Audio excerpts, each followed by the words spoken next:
Bismillahirrahmanirrahim. Alhamdulillah Rabbil Alamin. Wassalatu wassalamu ala ashrafil anbiya wal mursalin. Sayyidina Muhammad wa ala alihi wa sahbihi ajma'in. Rabbi shrah li sadri wa yassir li amri wa hlul uqdatan min lisani yafqahu qawli. Wa la hawla wa la quwata illa billahi al-aliyyil azim. Allahumma faqihna fid din wa 'allimna at-ta'wil wa hdina siratal mustaqim. Walhamdulillahi rabbil alamin wa ba'du.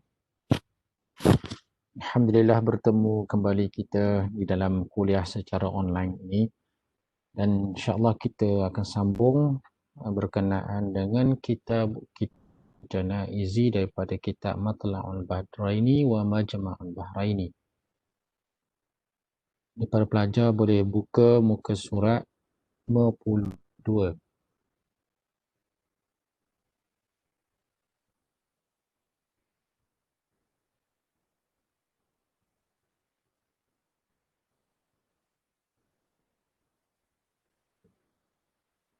Qala al-muallif rahimahullahu ta'ala wa nafa'ana bi'ulumihi fid daraini amin. Kitabul Janaizi.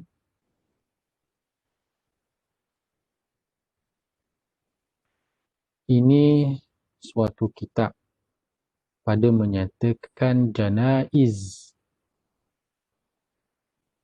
Apa itu janaiz? Janaiz ini adalah jamak kepada janazah. Bermula, janazah itu nama bagi mayat yang di dalam tanggungan. Mayat yang berada dalam tanggungan. Mayat inilah yang dinamakan sebagai janaiz. Tanggungan ini pula namanya jenazah. Ini nama jenazah. Mayat dan itu namanya janazah. Ini mayat janazah. Janazah. Yang ada dalam tanggungan. Maknanya mayat yang tidak berada dalam tanggungan tidak dinamakan janazah. Dan kata setengah nama bagi tanggungan yang ada di dalamnya mayat. Setengah ulama mengatakan janazah ini adalah nama bagi tanggungan. Jenazah. Jenazah ni nama bagi tanggungan yang ada dalamnya mayat, dan jika tiada dalamnya mayat maka tiada dinamakan jenazah, hanya dinamakan sarir. Intaha daripada kitab Sabilul Muhtadin. Sabilul Muhtadin daripada kitab Sabilah. Dan setengah menyebutkan mati dan sunat, dan sunat menyebutkan mati dengan lidah dan hati. Sunat sebut mati dengan lidah, dengan mulut, dengan lidah, dan juga dengan hati, di dalam hati. Dan orang yang sakit itu terlebih dituntuti daripada yang lainnya. Kemudian bagi orang yang sedang sakit adalah terlebih dituntut daripada orang yang tidak sakit. Terlebih dituntut mengingati mati. Dan hendaklah orang yang sakit membaik sangkanya. Ini adab-adab orang yang sedang diuji dengan sakit. Sakit terutamanya sakit yang membawa kepada kematian. Orang yang sakit membaik. Hendaklah orang yang sakit membaik sangkanya dengan Tuhannya. Kena berbaik sangka dengan husnuzan dengan Tuhannya. Diampun dosanya. Sangkaannya dengan sakitnya itu menyebabkan Allah Ta'ala mengampunkan dia daripada dosa. Dan sunat ditalqinkan yang muhtadar. Sunat ditalqinkan yang muhtadar. Muhtadar ini ialah orang yang sedang muhtadar, kedatangan. Maksudnya malaikat sedang datang untuk mencabut nyawanya. Orang ini dinamakan orang yang muhtadar. Ditalkinkan akan la ilaha illallah. Kalimah la ilaha illallah sahaja. Itu kalimah la ilaha illallah sahaja. Dan tiada sunat ditambahkan Muhammadun Rasulullah. Tidak sunat ditambah dengan Muhammadun Rasulullah. Kerana yang dituntutinya bahawa jangan mendatangi kemudian daripadanya dengan perkataan sekali-kali. Sebab dituntut daripada kalimah la ilaha illallah, jangan ada perkataan yang lain selain daripada la ilaha illallah, dengan perkataan sekali-kali dan jika Quran dan zikir sekalipun. Walaupun perkataan selepas daripada la ilaha illallah itu zikir sekalipun. Jadi sunat kita bila dah diselang dengan bila disebut la ilaha illallah, diajarkan la ilaha illallah, kemudian pesakit menyebut la ilaha illallah, kemudian jika ada keluar perkataan lain daripada pesakit, maka diulangi dengan membaca la ilaha illallah. Dan sunat dibaca padanya surah Yasin. Sunat baca orang yang sedang muhtadhar, yang sedang nazak dengan surah Yasin, dan sunat pula dibaca surah Ar-Ra'du. Jadi sunat baca yang pertama surah Yasin, sunat juga membaca yang keduanya surah Ar-Ra'du, kerana ia memudahkan keluar roh. Tujuan surah Ar-Ra'du ini supaya mudah keluar roh daripada orang yang sedang muhtadhar. Dan apabila bila tahqiq terbukti matinya, bila sudah tercapai, sudah terbukti kematiannya, belum lagi yang sudah melepasi tahap keraguan lah, bukan dengan kematian yang masih lagi diragui. Jadi orang yang sudah muhtadhar, yang sudah tahqiq, yang terbukti kematiannya dengan nyata sesuatu daripada beberapa tandanya. Daripada beberapa tanda kematian, tandanya semua tidak disebutlah apakah tanda kematian di sini. Tanda kematian itu adalah antaranya jantung sudah tidak lagi bergerak, mata sudah lagi tidak berkelip, hidung menjadi condong, pelipis turun dan sebagainya, nadi tidak ada dan dengan sebab jantung tidak bergerak. Bila sudah terbukti kematian, wajiblah dikerjakan baginya empat perkara yang wajib wajib dilakukan kepada orang yang mati, iaitu memandikan dan mengkafankan dia. Yang pertama, mandikan. Yang kedua, mengkafankan dia dan sembahyang atasnya dan menanamkan dia. Mandi, kafan, sembahyang dan tanam, mengembumikan. Ini menanamkan dia, ini pada mayat yang muslim. Empat perkara ini dilakukan kepada mayat yang muslim, yang lain daripada muhrim, lain daripada orang yang sedang berihram, dan yang mati syahid, dan juga lain daripada orang yang mati syahid, dan anak yang guguran, lain daripada anak yang keguguran. Jadi orang yang mati syahid, orang yang sedang berihram, orang yang mati, bayi yang mati keguguran, tidaklah sampai empat perkara ini wajib dilakukan ke atasnya. Bahkan ada kalanya jadi haram terutamanya orang yang mati syahid, kita memandikannya, kemudian tak perlu disembahyangkan, cukup dengan syahidnya sudah menjadi saksi kepada kebenaran, saksi mana fadilat syahid ini tanpa perlu lagi dimandikan, dikafankan, sembahyangkan, hanya terus ditanamkan. Adapun mayat yang kafir, manakala mayat yang kafir, maka haram sembahyang atasnya. Lagi tiada sah sama ada kafir harbi atau zimmi.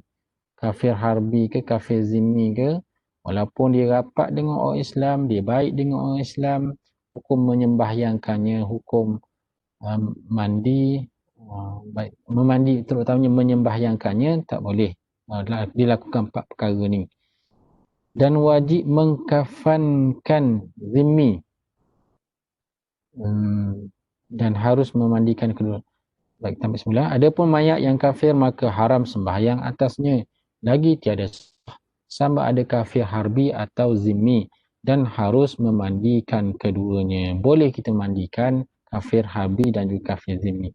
Dan wajib mengkafankan zimmi dan ditanamkan dia. Kafan wajib. Kafan ini wajib, satu benda yang wajib untuk kafir zimmi, dan ditanamkan dia dan umpamanya. Tanam dia ataupun ikut kepercayaan agamanya lah, seumpamanya. Dan umpamanya mukmin dan muahad. Mukmin dan muahad. Mukman, bukan mukmin di sini. Mukman, orang kafir yang diberi keamanan, diberi jaminan keamanan. Mukman. Dan muahad, dan juga orang kafir yang mempunyai perjanjian dan tiada wajib mengkafankan dia. Kafan tidak wajib. Dan menanamkan kafir harbi. Tidak wajib menanamkan kafir harbi yang mati dalam perang. Dan yang murtad, dan juga orang yang murtad, Islam yang murtad, bahkan harus dua. Maksudnya menanamkan mereka ni harus. Mengkafankan tanamnya adalah harus. Seperti memandinya dan harus pula diserukan anjing. Harus diserukan, dipanggil anjing atas bangkai keduanya. Harus dibagi makan anjing. Ini hukum orang kafir harbi ataupun orang murtad. Tetapi jika mudarat manusia dengan bau, cuma di sana adanya pengecualian, itu dari sudut hukum. Dari sudut kalau berlakunya gangguan mudarat manusia dengan bau keduanya, dengan sebab dibiarkan begitu saja menyebabkan berbau, dikambuskan keduanya. Kambus dengan kebumi ni sama je menutupi jenazah, cuma bahasa yang digunakan kambus ni macam haiwan. Ini kerana kekufuran dan juga kerana murtadnya harus dikambuskan. Dan ada pun yang muhrim, ada pun orang yang sedang berihram, mati dalam keadaan berihram, apabila dikafankan jangan ditutup akan kepalanya perlu dibuka bagi lelaki jika lelaki. Jika laki-laki, dan jangan ditutupkan mukanya jika perempuan. Kalau perempuan tidak boleh ditutupkan mukanya, dibukakan mukanya. Dan jangan disentuhnya bau-bauan, jangan dipakaikan, disentuhkan kepadanya bau-bauan. Dan ada pun yang mati syahid, manakala orang yang mati syahid berperang dengan kafir, maka tiada wajib dimandikan, tak wajib dimandikan, dan tiada wajib disembahyangkan, disolatkan, tidak wajib juga atasnya, bahkan haram keduanya. Haram dimandikan dan juga haram disembahyangkan.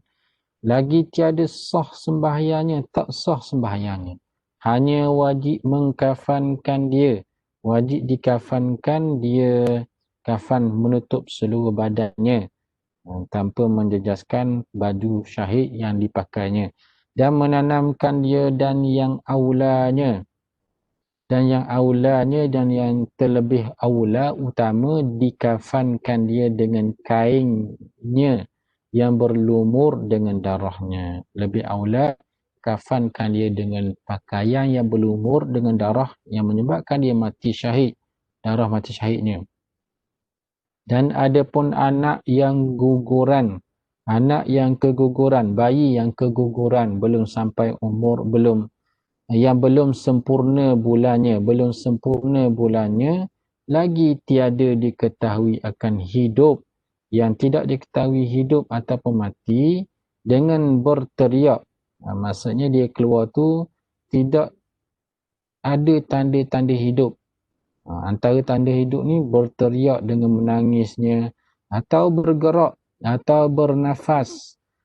Lagi belum nyata kejadiannya. Kemudian kejadiannya belum nyata di sini, kejadiannya masih di bawah 4 bulan. Bayi yang keguguran umurnya 4 bulan. Sebab 4 bulan itu diciptakan anggota badan dan juga ditiupkan rohnya. Jadi bayi yang belum nyata kejadiannya, maka tiada wajib padanya sesuatu. Tidak wajib padanya sesuatu pun daripada 4 perkara tadi, bahkan haram sembahyang atasnya. Bahkan tidak boleh disembahyangkan bayi yang keguguran yang belum nyata kejadiannya. Dan sunat dibungkuskan dia, macam kafan juga, akan kafan kecil, benda yang kecil tu sunat dibungkuskan. Sunat dibungkuskan dengan kain dan ditanamkan dia. Sunat ditanamkan dan harus.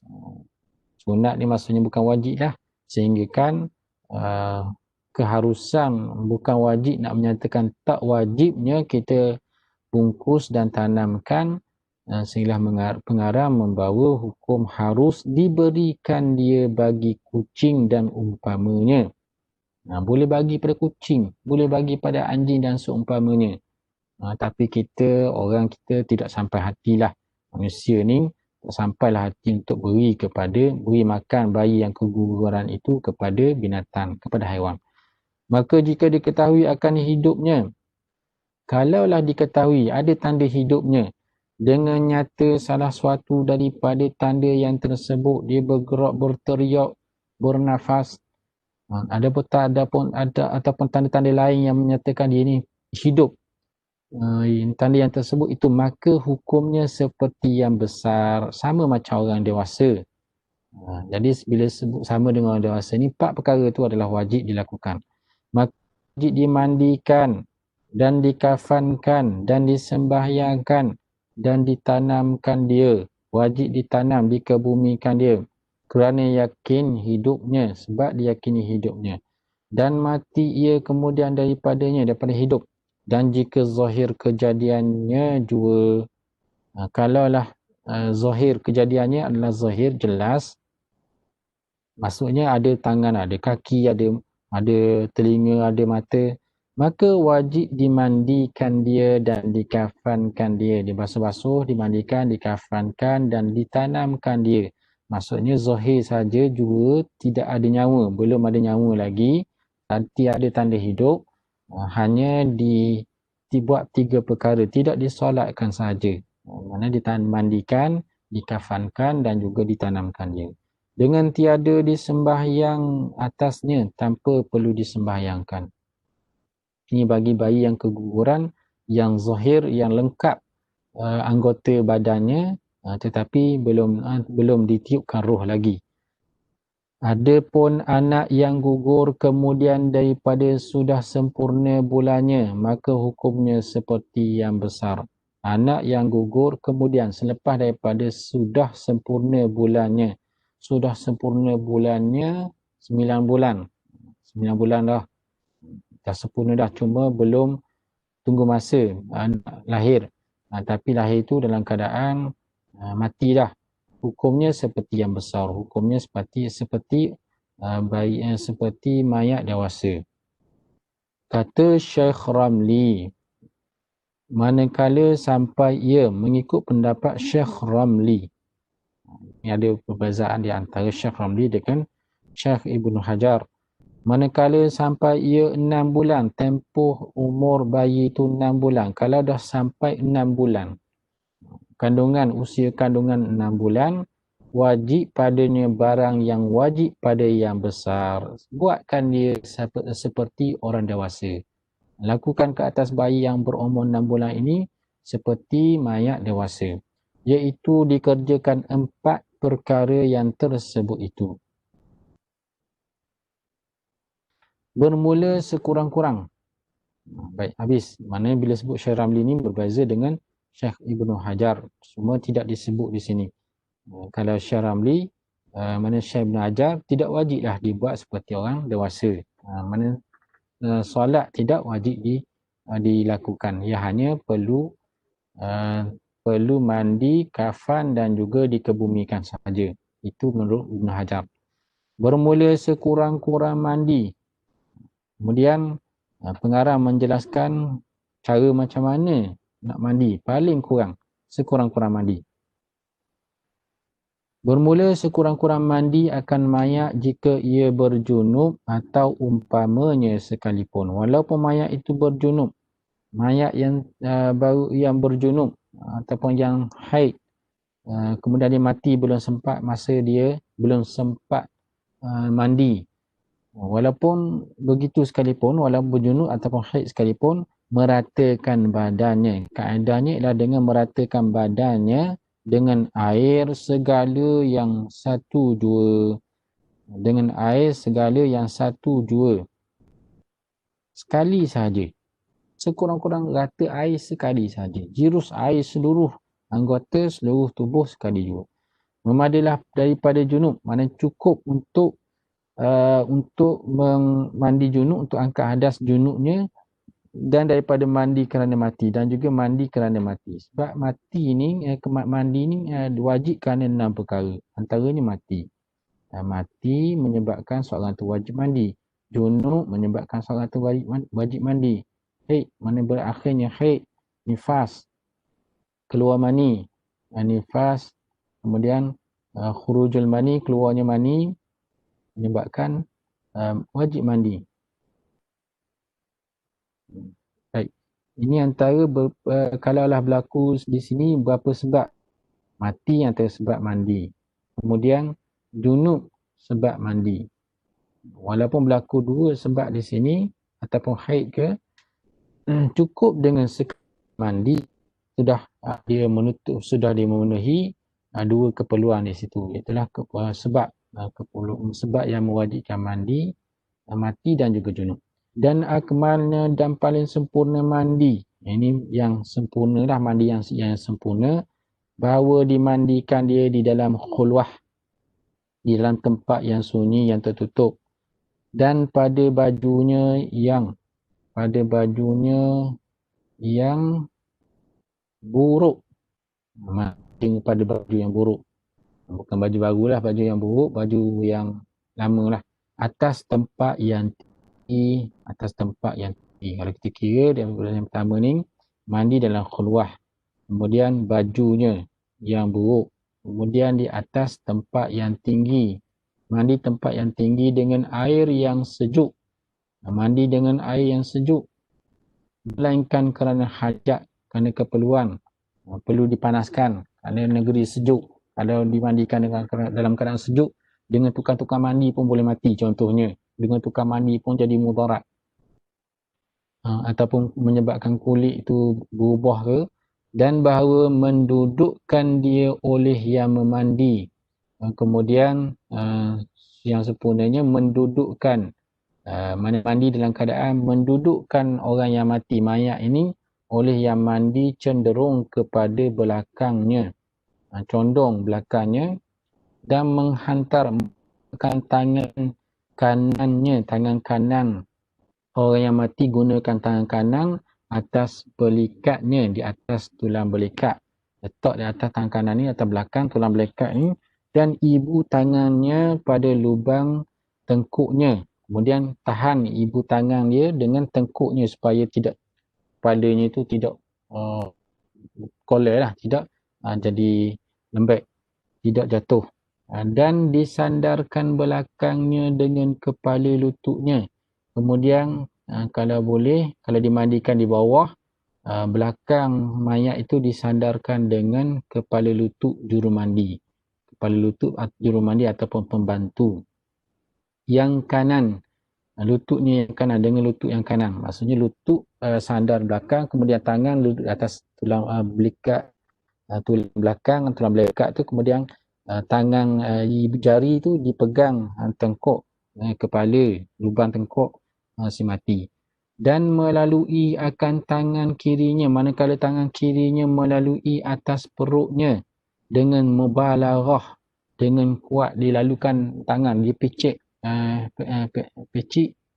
tempat perut sebelah kiri atas perutnya, supaya dengan mubalarah, dengan bersungguh-sungguh, dengan bukan slow lah, bukan dengan perlahan, tapi dengan kuat, sedikit kuat, mubalarah, berterusan supaya keluar daripada barang yang lebih daripada najis.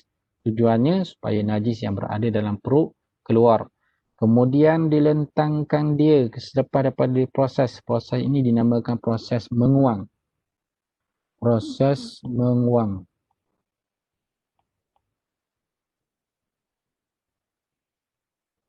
Menguam, macam mana menguam? Itulah proses membersihkan perutnya daripada najis. Kemudian dilentangkan dia. Selepas daripada ditelentangkan dengan meninggikan bahagian kepalanya, ditelentangkan dia dan dibasuh dengan perca kain. Kemudian dibaringkan dia, kemudian dibasuh dengan perca kain atas tangannya yang kiri. Yang tangannya kiri yang telah menekan perut dan juga memegang najis, dibasuhkan tangannya yang kiri, perca kain itu sarung tangan. Duburnya dibasuh dibasuhkan duburnya, bersihkan duburnya seperti orang istinja. Kita tolong orang yang mati ni untuk beristinja, berwuduk dan juga mandi. Dan duburnya dan kuburnya mesti dengan lapik, dengan perca kain. Mesti dilapik dengan perca kain dengan sarung tangan. Kemudian dibalut perca kain yang lain dan menyucikan giginya selepas daripada selesai bersihkan kubur duburnya, gantikan dengan sarung tangan yang lain.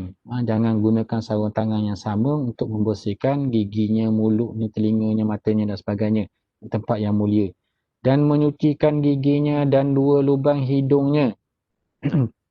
Kemudian cucikan pula gigi dan lubang hidungnya. Perkara yang sempurna ni, turutan yang keberapa ni? Salah ni.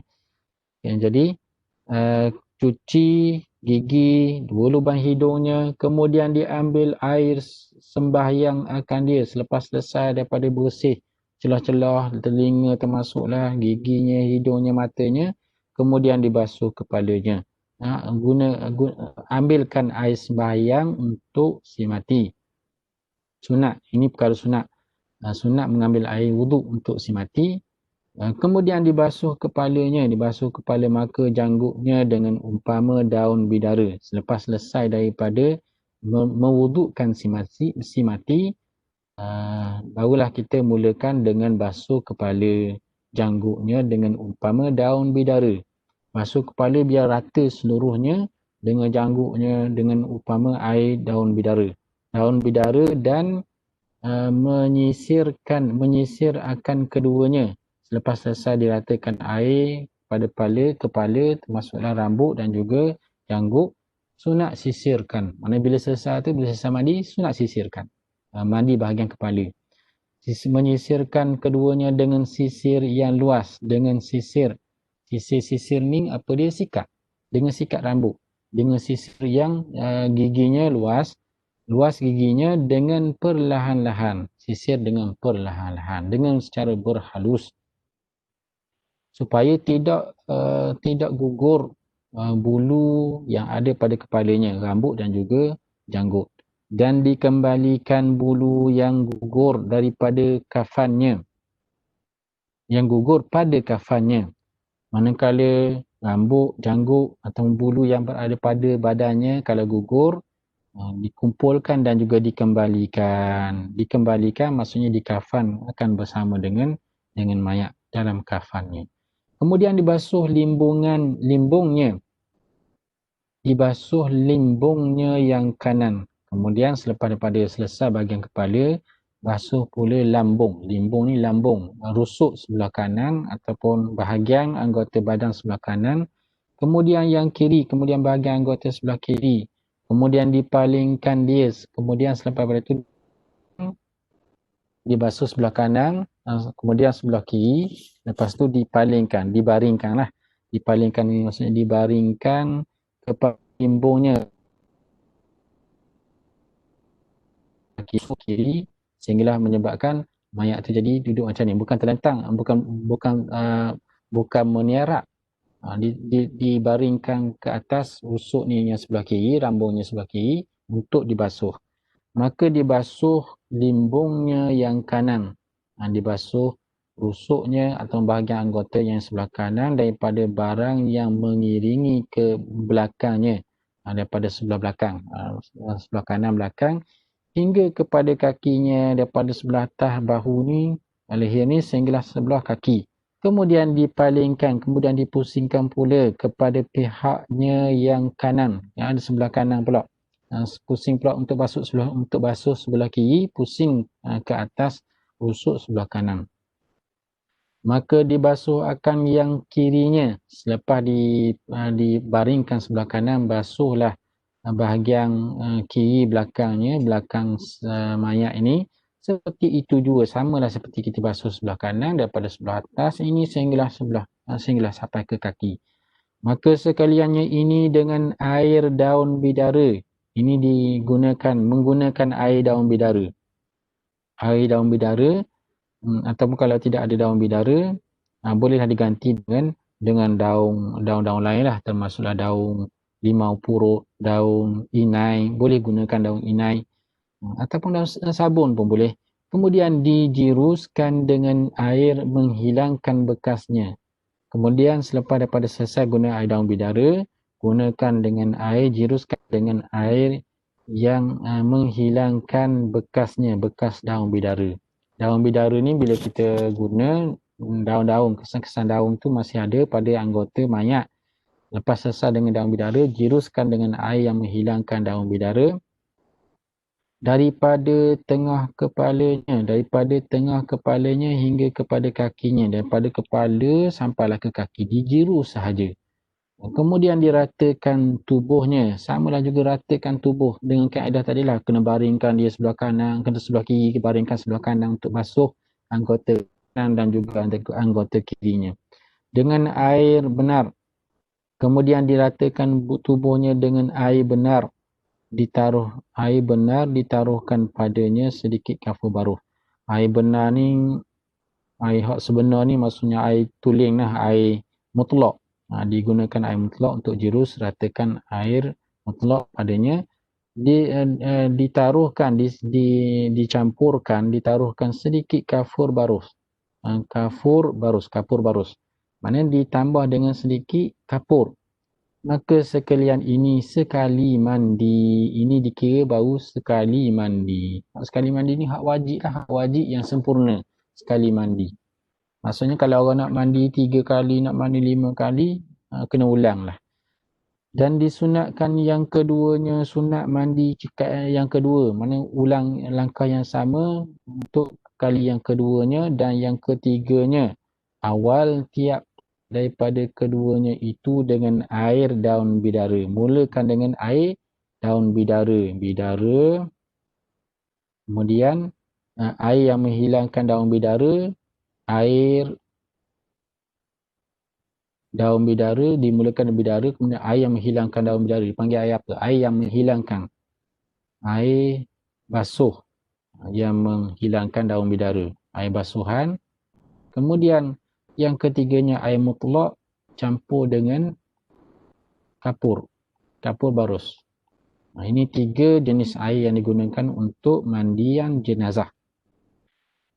Diulang-ulang dan tiap-tiap daripada keduanya itu dengan air daun bidara atau umpamanya dan yang keduanya dengan air benar yang menghilangkan daun bidara. Dan yang ketiganya dengan air benar ditaruhkan padanya sedikit daripada kapur barus. Sedikit daripada kapur. Jadi daripada 3 jenis air inilah akan keluarnya jenis mandi 3. Dia panggil jenis mandi air 3. Air 3. Adanya air 5. Adanya air 7. Adanya selagi air 9. Dengan kaedah kalau air 3 ni, pertama air daun bidara, air yang menghilangkan daun bidara, kemudian air mutlak yang bercampur dengan air kapur barus, air benar yang bercampur dengan air kapur barus, itu dipanggil air 3. Ataupun air 5, dia ulang-ulang lah, sama ada 1, 2, 3, 4, 5.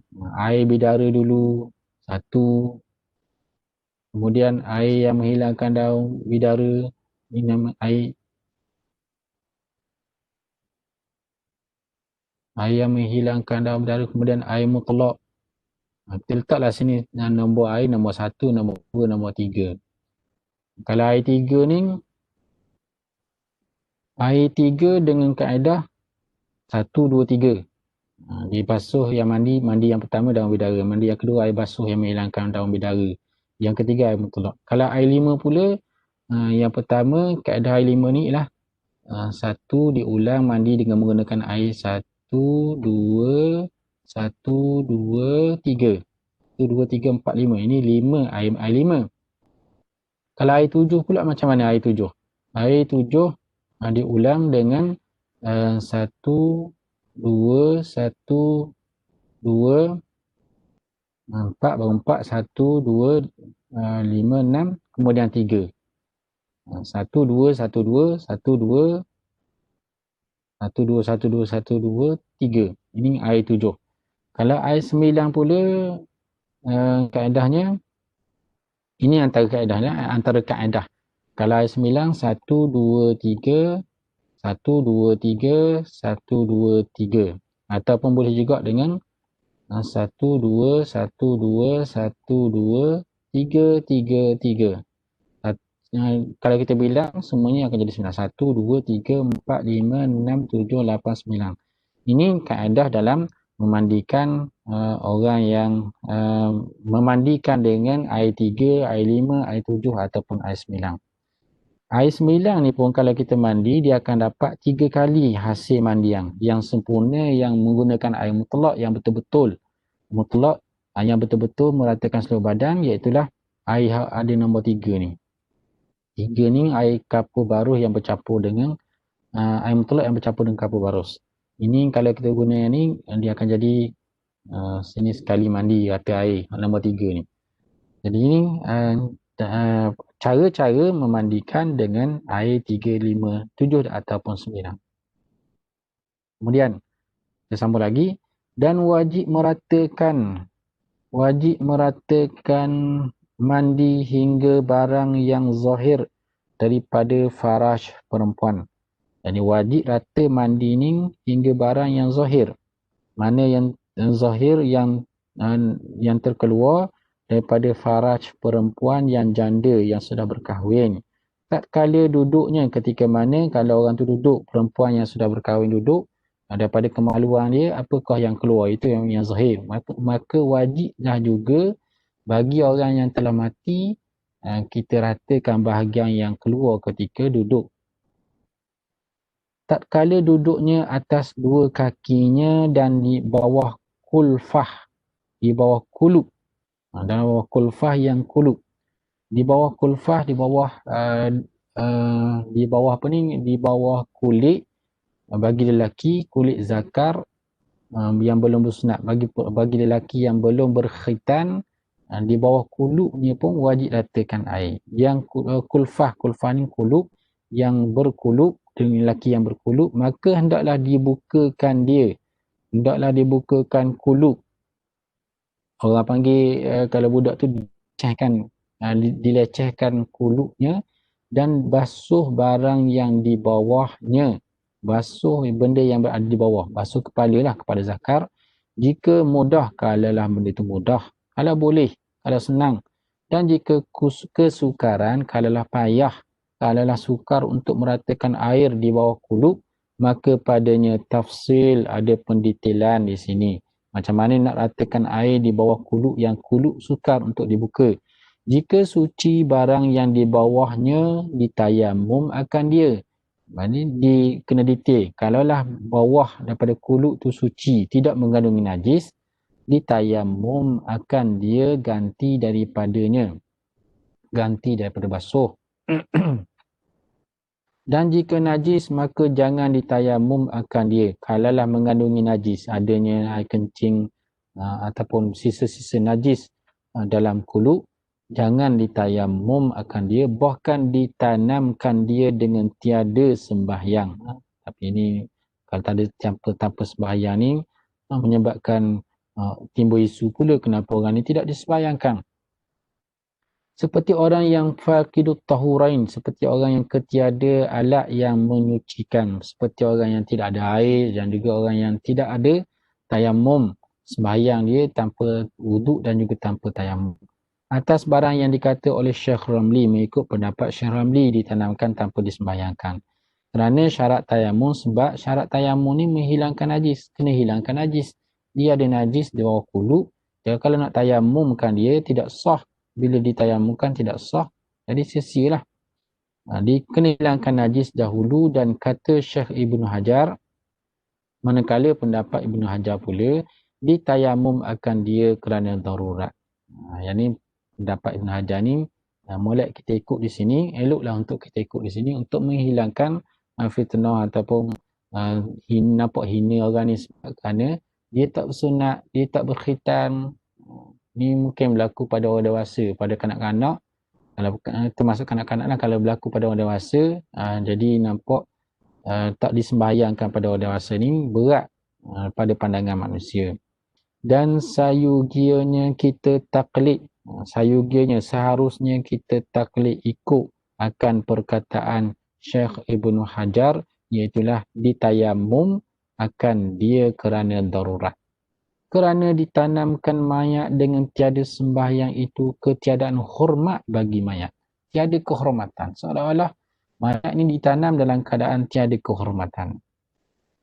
Bermula mayat yang uzur memandikan dia sebab ketiadaan air atau umpamanya seperti terbakar. Jika dimandikan dia nescaya hancur. Mayat yang uzur ni kalau contohnya terbakar, kalau dimandikan menyebabkan hancur, maka hendaklah ditayamumkan dia. Hendaklah ditayamumkan dia. Kita berhenti sekadar ini dulu untuk mandi dan ataupun tayamum bagi orang mayat yang tidak boleh dimandikan. Allahu a'lam. Assalamualaikum warahmatullahi wabarakatuh.